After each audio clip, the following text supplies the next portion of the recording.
स्वप्नांचं शहर म्हटलं की आपल्याला मुंबई आठवतं। या मुंबई दर्शनासाठी लोक खूप दुरून येतात, पण आज मी तुम्हाला या मुंबईमधल्या काही आयकॉनिक आणि टुरिस्ट स्पॉटला फिरवणार आहे, जसं की CSMT station, Marine Drive, Girgaon Chowpatty, Taj hotel, India Gate आणि कोलाबा मार्केट।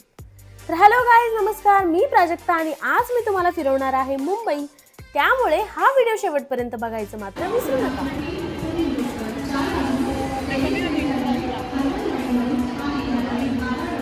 तर आम्ही आमची जर्नी स्टार्ट केली होती दिघा स्टेशनवरनं। दिघा स्टेशन हा हार्बर लाईनचं एक स्टेशन आहे। तुम्हाला हार्बर लाईनवरनं यायचंय सेंट्रल लाईनला, म्हणून आम्ही आलो ठाण्याला। ठाण्यावरनं तुम्हाला डायरेक्टली CSMT ला जाण्यासाठी ट्रेन मिळेल। तर आम्हाला फास्ट ट्रेन भेटली आणि त्या ट्रेनमध्ये बसायला जागा देखील भेटली। मुंबईच्या लोकलमध्ये जागा भेटणं हे पण एक नशिबाचा भागच आहे। तर तुम्ही ऑनलाईन किंवा ऑफलाईन तिकीट काढू शकता। ठाणे टू CSMT जाण्यासाठी फक्त 15 रुपयाचं तिकीट काढावं लागतं। तर आता मी पोहोचलेलो आहे CSMT स्टेशनला। तर CSMT स्टेशनचा फुल फॉर्म आहे श्री छत्रपती शिवाजी महाराज टर्मिनस। ही प्लेस खूप जास्त हिस्टॉरिक आणि हेरिटेज साइट इन मुंबई म्हणून देखील ओळखले जाते। हे टर्मिनस ब्रिटिश आर्किटेक्चर इंजिनिअरिंगने डिझाईन केलं आहे, ते पण 1887 मध्ये। एकूण 40 ट्रॅक्स आहेत तिकडे। इकडे तुम्ही बाहेर येताच तुम्हाला मुंबई महानगरपालिकेचं दर्शन होईल, ज्याचं आर्किटेक्चर देखील खूप जास्त सुंदर आहे। इकडल्या जुन्या डबल डेकर बंद झालेल्या आहे आणि या नवीन बसेस सुरू झालेल्या आहेत। आता आपण 40 रुपीज पर हेड देऊन टॅक्सीने निघालेलो आहोत मरीन ड्राइव्हला।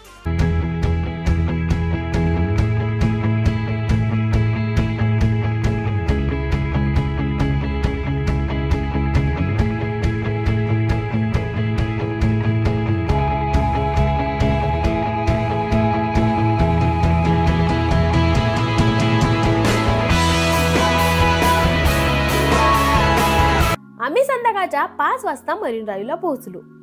वीकेंड इव्हिनिंग असल्यामुळे गर्दी होण्यासाठी सुरुवात झालेली होती, पण आम्ही लवकर गेल्यामुळे आम्हाला छान अशा ठिकाणी एक बसायला स्पॉट भेटला। तर खूप लोक त्यांच्या फॅमिली आणि फ्रेंड्स सोबत इकडला सनसेट एन्जॉय करण्यासाठी येतात। इव्हन लोक रात्रीच्या 2 आणि 3 वाजेपर्यंत मरीन ड्राइव्हला बसलेले असतात। या मरीन ड्राइव्हला सनसेट बघण्याची मजाच काहीतरी वेगळी आहे।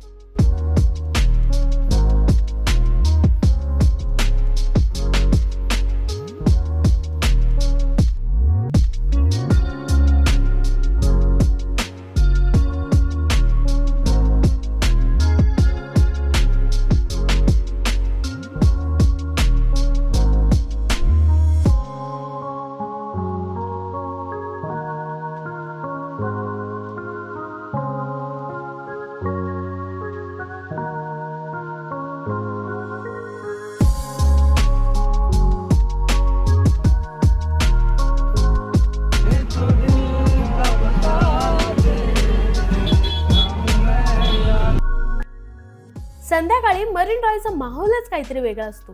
आम्ही जवळजवळ इकडे 2 ते 3 तास स्पेंड केले। आता मात्र आम्हाला लागलेली होती कडाक्याची भूक, म्हणून आम्ही इकडनं निघालो गिरगाव चौपाटीला। इकडनं तुम्ही गिरगाव चौपाटीला जाताना तुम्हाला खूप सगळ्या आयकॉनिक बिल्डिंग, त्याबरोबर वानखेडे स्टेडियमचं देखील दर्शन होतं। तर आम्ही इकडनं वॉक करत निघालेलो होतो गिरगाव चौपाटीला।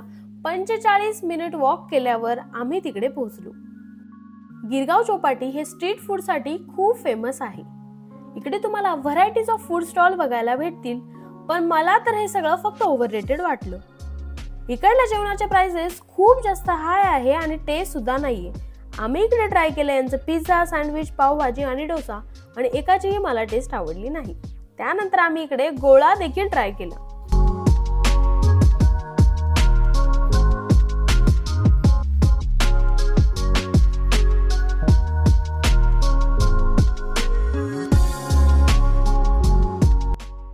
गिरगाव चौपाटीचं स्ट्रीट फूड आणि थोडीशी गिरगाव चौपाटी एक्सप्लोर करून आम्ही निघालेलो होतो शॉपिंगला जाण्यासाठी।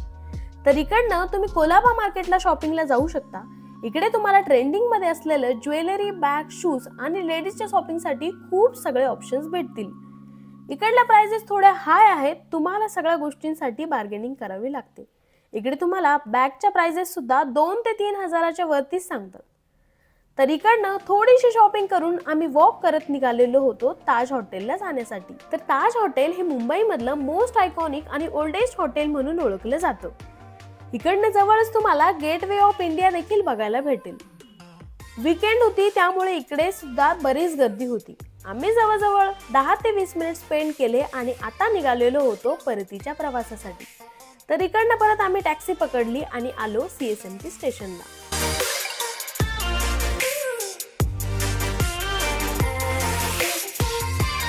तर CSMT आणि मुंबई महानगरपालिका इकडला रात्रीच्या लाईटमुळे खूप जबरदस्त दिसते. तर हा होता माझा मुंबई दर्शनाचा व्लॉग. होप सो तुम्हाला माझा हा व्हिडिओ आवडला असेल. जर तुम्हाला हा व्हिडिओ आवडला तर लाईक करा, काही सजेशन्स असतील तर ते मला कमेंटमध्ये कळवा आणि अजूनपर्यंत चॅनल सबस्क्राईब केला नसेल तर तेवढं करायचं मात्र विसरू नका. भेटूया आपण नेक्स्ट व्लॉगमध्ये नेक्स्ट ठिकाणी. तोपर्यंत बाय बाय.